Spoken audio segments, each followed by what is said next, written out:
Olá, famílias! Sou o professor Ricardo Alexandre, coordenador do setor de orientação educacional da Secretaria de Educação e Cidadania.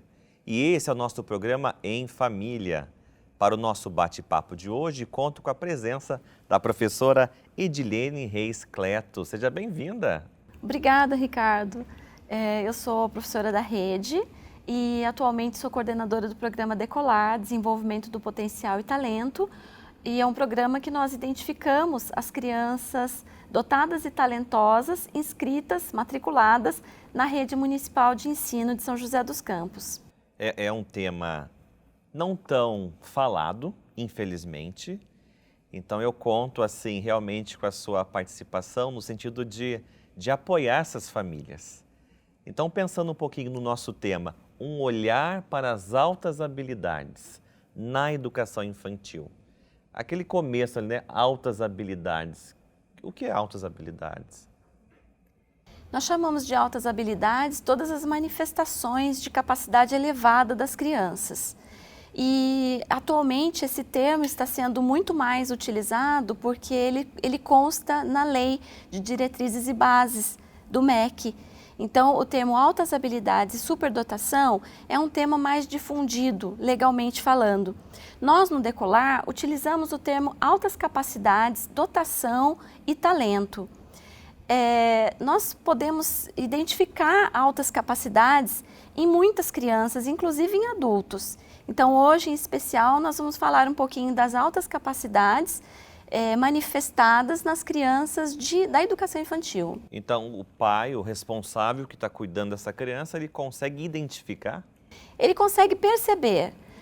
Nós chamamos de identificação o período em que nós diagnosticamos o domínio de capacidade, o talento que a criança manifesta, expressa. Então, identificar já seria um passo lá mais adiante.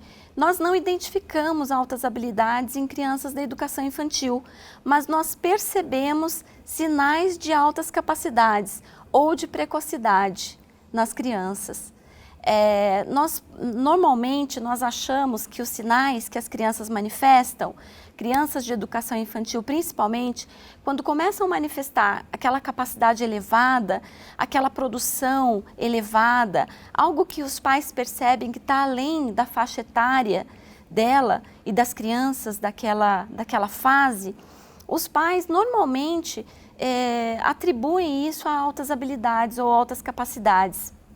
Mas nós temos um caminho a percorrer nessa descoberta. Então, na educação infantil, nós chamamos de precocidade esses sinais que a criança manifesta. Então, se a criança, né, de uma forma precoce, né, inicia essa questão da habilidade, é um sinal que na fase jovem ela vai permanecer com essas habilidades? Não necessariamente. A criança, na fase da educação infantil, quando ela começa a manifestar os sinais, que sinais são esses? Quando a gente fala em sinais, a gente está dizendo aqueles sinais de alta atividade da criança. A criança é muito ativa, muito esperta, muito curiosa, é uma criança que fala cedo, escreve muito rápido. Isso é um sinal de precocidade. São crianças altamente curiosas e normalmente a curiosidade que a criança manifesta é uma curiosidade em relação a assuntos que não são da faixa etária dela. Ela se interessa por rochas, ela se interessa por dinossauros, ela se interessa por astronomia, coisas que as crianças de idade 4, 5 anos estão um pouco fora daquele hall de interesses dessas crianças. Os pais começam a perceber que as crianças têm interesses diferentes até daqueles que os pais costumam falar em casa. E quando os pais percebem esses interesses, eles falam, essa criança meu filho tem altas habilidades. Então, automaticamente o pai já pensa assim, né, que o filho tem altas habilidades. Mas como a gente sabe que essas habilidades, essas capacidades, esses interesses, esses sinais, eles podem, ao longo dos anos, eles podem se normalizar, então nós chamamos de precocidade. E o que acontece? Ele pode se normalizar mesmo, Porque aí chega lá no 3º ano, a criança começa a equalizar esses interesses e demonstrar que está satisfeita com aquilo que ela está aprendendo na escola ou aprendendo na vida cotidiana dela. Por isso, nós não diagnosticamos as crianças com altas capacidades ou altas habilidades na educação infantil, porque esses sinais eles podem permanecer ou podem se normalizar. Então, a gente acaba deixando para fazer esse diagnóstico um pouquinho mais para frente. O mais importante é perceber esses sinais de precocidade. Então, a criança que manifesta os sinais de precocidade, a gente presta atenção nisso, tanto os pais quanto a escola, vai prestar atenção, vai oferecer para a criança o que ela necessita e aí, no tempo certo, vai diagnosticar ou não com altas habilidades de superdotação. A criança que tem superdotação, normalmente ela apresenta sinais de precocidade. A criança que apresenta sinais de precocidade pode não vir a ser um superdotado. Isso pode se normalizar com o tempo. Então, no caso de uma criança que apresenta precocidade, eu trouxe hoje o exemplo do Picasso, que aos 8 anos apresentou nos primeiros desenhos, nas primeiras pinturas, sinais de talento para a pintura, já apresentando uma certa técnica. E isso se manteve ao longo dos anos, porque aí a gente olha ali uma pintura aos 15 anos, a primeira comunhão em 1896, que já é uma pintura que ele demonstra mais técnica, então já consolida um pouco esses sinais de altas capacidades. E aí aos 23 anos, são alguns exemplos, né, que eu trouxe. O Velho Guitarrista, em 1904, que também ele apresenta uma técnica melhor ainda. E com 40 anos, uma outra tela, 3 músicos, de 1921, onde nós podemos notar que foi um pintor brilhante. E aí, então, a superdotação ou a alta habilidade para a pintura consolidada aí na figura de Picasso. Edilene, o professor ou responsável dessa criança percebeu esses sinais de uma forma precoce. Qual que é o caminho? Como lidar com isso? Isso pode acontecer tanto na escola, essa percepção, quanto em casa. Então, muitos pais percebem antes da escola. E no caso dos pais perceberem, é importante procurar a escola. É importante procurar a escola, é importante prestar atenção nos sinais, prestar atenção nas áreas que a criança demonstra interesse. Porque a criança, ela vai manifestar e o segredo é ouvir e ver o que ela está manifestando. Então, se ela desenha muito bem, ou se ela articula muito bem as palavras, ou se ela começou a falar muito cedo, aprendeu a escrever muito cedo, às vezes até sem a intervenção da escola, principalmente agora nesse momento de pandemia, que a criança, a partir dos estímulos que ela tem em casa, ela vai desenvolver habilidades, ela vai desenvolver capacidades que os pais vão ficar impressionados. Eles vão falar, nossa, mas ninguém ensinou essa criança a fazer isso. Da onde surgiram essas habilidades? Então é importante estar muito atento a esses sinais. E no caso da escola, a mesma coisa. Ouvir a criança e prestar atenção no que a criança expressa, no que a criança manifesta, é o segredo. Então, a criança traz coisas de casa que ela conta, viagens que ela fez, roteiros que ela saiu de casa com os pais e foi viajar e guardou um roteiro na cabeça dela, ou passou por um lugar que ela já tinha tido contato, ela experimentou algo diferente, trouxe para a escola, conta um final de semana com muito detalhe, rico em detalhes, articula muito bem as palavras. É uma criança que apresenta sinais e que a escola precisa estar atenta. Nesse momento de pandemia, Ricardo, isso aconteceu muito. Os pais que estão mais em contato com as crianças, eles passaram a perceber muito mais esses sinais e trocar muito mais experiências com a criança. Então, experiências de adulto que os pais trocam com as crianças e vice-versa. E a criança corresponde àquilo. Então, muitas crianças se sobressaíram nesse momento. Quanto mais estímulos nós dermos para as crianças, mais esses sinais vão aparecer, mais esses sinais vão se manifestar. A primeira coisa que os pais têm que fazer quando eles percebem é procurar a escola e relatar essa percepção. Olha, o meu filho está demonstrando esses sinais. São sinais que até eu mesma me surpreendo e agora a gente não sabe como lidar. Normalmente os pais têm dificuldade para lidar com essas questões porque eles precisam ter uma resposta para a criança. Isso que a criança faz é como se ela estivesse pedindo algo mais. Então ela pede para que seja oferecido para ela atividades diferenciadas, atividades diferentes, assuntos diferentes, que seja proporcionado para ela momentos de ampliar conhecimento. É isso que a criança está dizendo para o pai e para a mãe. É isso que a criança vai dizer para a escola. Então tudo passa por essa ideia da percepção. Perceber os sinais, respeitar as áreas de interesse das crianças. Não adianta a gente querer ensinar para a criança alguma coisa que não está na área de interesse dela, não é? Então, a partir do momento que os pais sinalizaram isso, perceberam isso e levam para a escola, aí cabe à escola fazer esse trabalho de diversificar o que ela está aprendendo na escola. Então, aí é a adaptação do currículo que a gente chama, né? Uma escola de qualidade é aquela escola que oferece para todas as crianças o que elas precisam. Para as crianças que têm dificuldade, oferece o que ela precisa. Para a criança que, ok, é aquilo que ela quer, ela está satisfeita. E as crianças que pedem algo mais, a gente também precisa oferecer. Então, esse é o papel da escola. Nesse sentido, o professor tem um papel importantíssimo, porque primeiro é ele que faz essa percepção. A gente consegue perceber uma criança que está acima da capacidade, da média, justamente porque ela está dentro de uma sala de aula.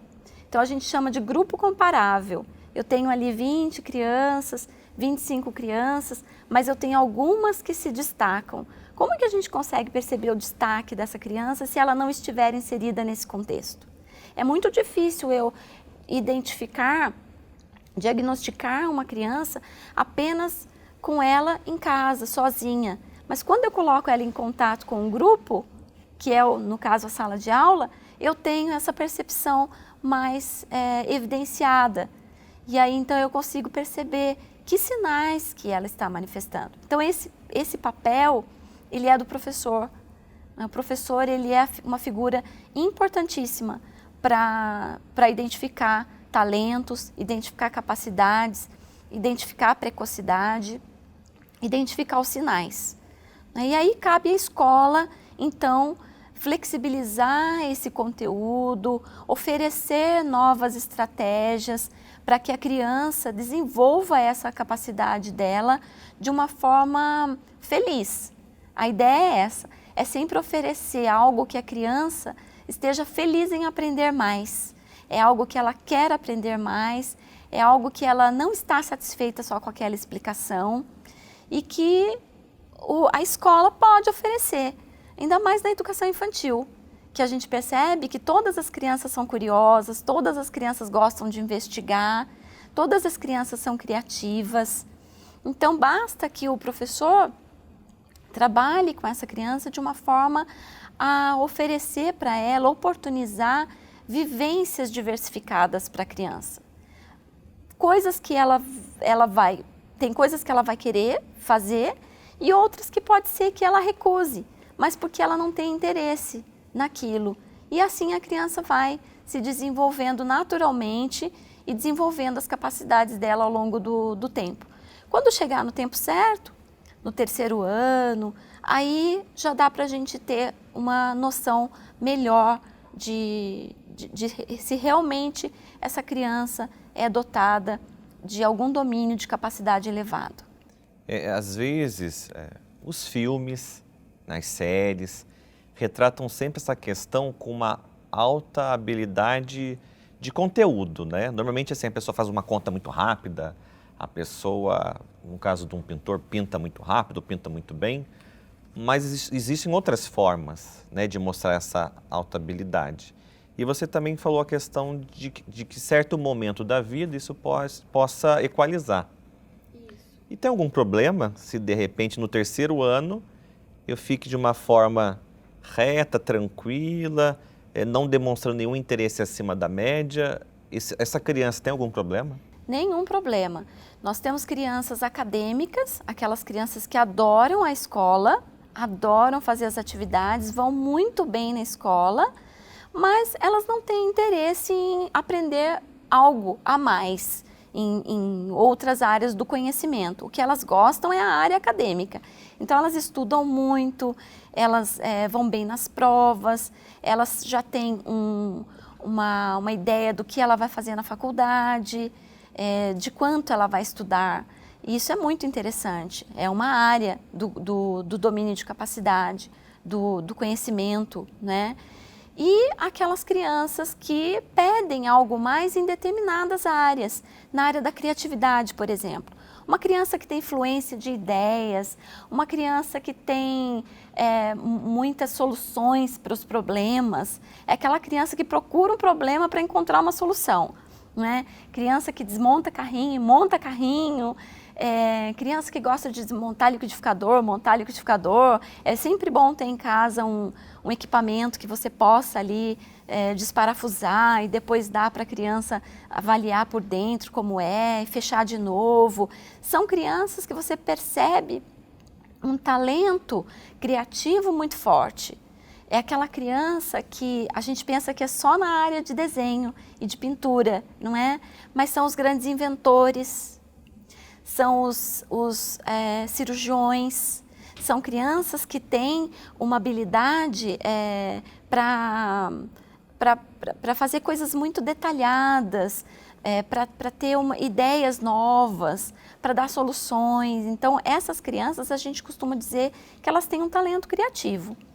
E, fora isso, a gente tem aquelas crianças que têm habilidade verbal, as crianças que falam muito bem, as crianças que argumentam, que conseguem estabelecer uma reflexão, uma discussão de uma ideia de uma forma além da idade dela, de uma forma mais adulta até.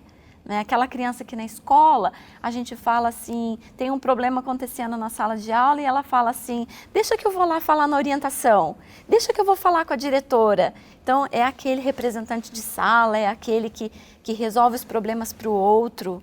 Né? Fora isso, a gente tem a criança que tem uma grande habilidade socioafetiva, aquela criança preocupada com o outro, desde pequenininha, desde a educação infantil, é aquela criança que já preocupa com a coleguinha, já preocupa com a professora. Ela fala normalmente, fulano faltou, professora, eu posso pegar o material para ela? Né? Já é preocupada com aquela criança que não está, ou com a criança que caiu, ou com a criança que está sozinha no intervalo, no recreio. É aquela criança que puxa o outro para estar com ela. Então, é uma criança que tem um domínio nessa parte afetiva, social. Isso é uma capacidade que a gente observa muito nas crianças. Também temos aquela capacidade daquela criança que gosta muito das ciências da natureza e admira a natureza, tem um grande cuidado e entende muito da natureza.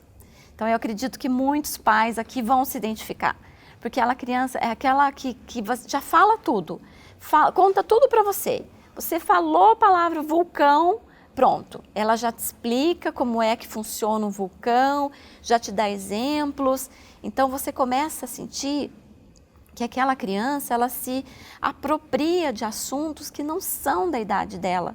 Ela traz coisas para você que até a gente se espanta. Você fala, nossa, mas eu não entendo nada de dinossauro. E ela está me dizendo nomes e características. Então, são assuntos que as crianças trazem e que destoam um pouquinho da faixa etária que ela está. Você falou do liquidificador. Teria outras dicas para auxiliar a família lá em casa? Olha, a primeira dica seria estar atento aos sinais, né? Eu acho que isso é o principal, tanto para casa, né, para os pais, quanto para a escola. Estar atento aos sinais de precocidade. A criança que é uma criança precoce, ela vai demonstrar os sinais e os pais precisam estar atentos a isso. Ainda mais com a quantidade de informações que nós temos hoje, que estão vindo de uma forma muito mais acessível para as crianças, é importante que os pais estejam atentos a esses sinais. Em segundo, estimular as crianças. O estímulo é muito importante. Então, todo tipo de estímulo. Não é o estímulo da escola que nós estamos falando apenas. Nós estamos falando do estímulo cotidiano, das coisas que acontecem no dia a dia, da receita do bolo, do material que se usa, que o pai leva para o trabalho, dos assuntos que a mãe tem cotidianos, das coisas que acontecem no mundo. Isso tudo é estímulo para a criança. Se é uma criança que está demonstrando precocidade, é importante que os pais continuem estimulando as crianças. E, por último, tomar um pouco de cuidado com aquela superexposição da criança. Meu filho é ótimo, meu filho faz isso, faz aquilo, e aí oferece mais para a criança. Isso também é algo um pouco perigoso, porque a gente pode frustrar as crianças em alguns casos, não é? E causar aí um impacto negativo nesse desenvolvimento. Então, tomar um pouco de cuidado, então, com o excesso de estímulo que pode acontecer, não é? Mas uma coisa muito importante, se o estímulo estiver vindo na medida certa, então, ok. Quem vai dizer qual é a medida do estímulo? A própria criança. Não queira ensinar a criança a fazer algo que não está naquele momento dela. Então, você dá para a criança oferecer algo que ela está pedindo, perfeito. O estímulo vai acontecer naturalmente, seja na escola, seja em casa. E aí você oferece para ela o que ela quer naquele momento, porque senão o que vai acontecer? A criança vai se desmotivar, ela vai ficar entristecida porque ela não tem o que ela gostaria naquele momento. Então é importante que os pais consigam dosar entre o que ela está pedindo e o que nós estamos oferecendo. E diversificar, não é? Oportunidades variadas, nada do mesmo. Criança precoce ou com altas capacidades não gosta de repetição. Então é importante a gente diversificar. Edilene, agradeço a participação. Obrigado pelo papo, viu? Eu que agradeço. E eu gostaria, assim, que você falasse agora para quem está acompanhando uma mensagem, que dica, assim, você acha, assim, é a dica de ouro, que não pode faltar pensando no tema de hoje? Bom, eu parabenizo as famílias que nesse momento de pandemia tiveram a oportunidade de estar com as crianças. Está sendo um momento muito difícil para nós sabemos disso, mas ele também proporcionou esses momentos com as crianças.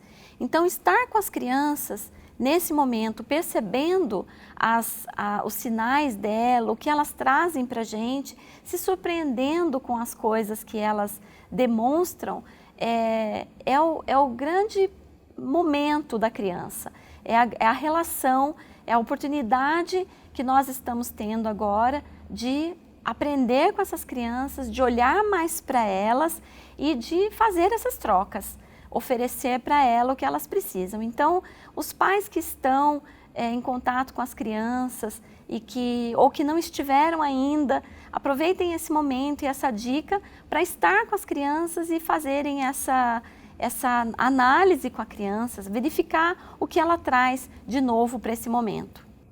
Obrigado, Edilene.